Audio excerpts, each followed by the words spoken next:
afternoon, the honorable judges and opposition team and all of my friends. I stand here to support the motion. Indonesia netizen must stop overreact and overdo cancel culture. The opposition team urged that cancel culture helps people think critically and prevents public ignorance. Although it is said to encourage critical thinking, the reality is that cancel culture often encourages netizens to overreact before verifying the facts. According to Indonesia Anti-Defamation Society or Mafindo, more than 60% netizens in Indonesia often trapped in hoaxes or misinformation on social media, which exacerbates the problem of impulsive cancel culture. In fact, many cases show that cancel culture often encourages people to act without clear evidence. So, instead of encouraging critical thinking, cancel culture in Indonesia tends to make people quickly ignited emotions and lack objectivity. While the negative team urge that cancel culture is different from cyberbullying, data on the ground shows that the two often overlap. A study by the Indonesia Mental Health Association or IMHA revealed that 70% cancel culture cases in Indonesia include elements of bullying, such as insult, hate speech, and threats. This shows that in practice, cancel culture in Indonesia often turns into cyberbullying because many people are involved, more driven by emotions. This shows that the boundary between cancel culture and cyberbullying in Indonesia is very thin and difficult to spirit. So, it cannot be fully considered a positive tool to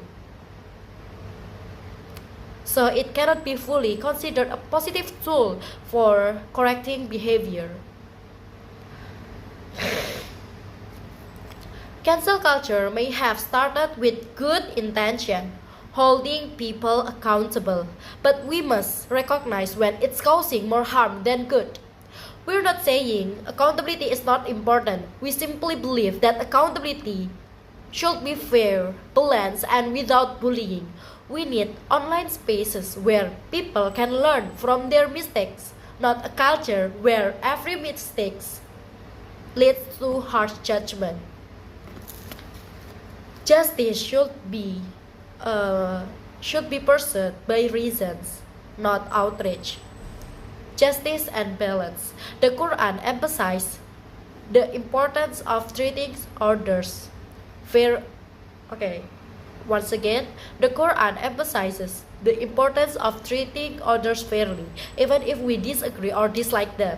In Surah Al-Ma'idah, verse 8, Allah states, "Do not let the hatred of a people lead you to unfair.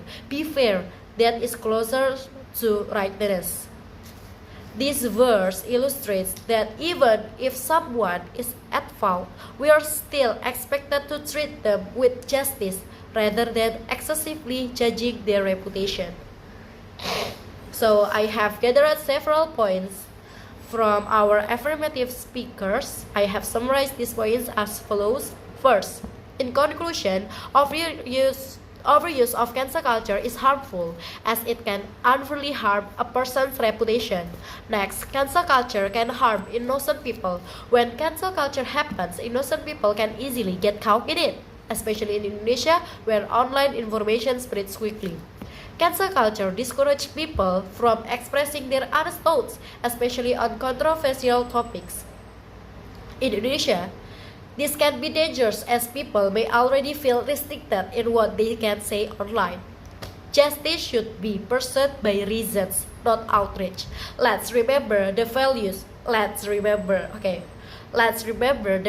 we stand for: understanding, fairness, and the right way to express our ideas.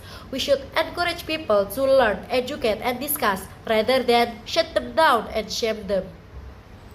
We urge you to support the motion. Indonesia netizen must stop overreacting and overdoing cancel culture. Let's work towards a kinder, more respectful online community where accountability is achieved through constructive dialogue, not hostility. Thank you for the judges. Thank you for the opposition team and all of my friends. We believe that our statement or our arguments prove the strength of the position we stand for. So, if you all disagree with us, we are sure you will be regret.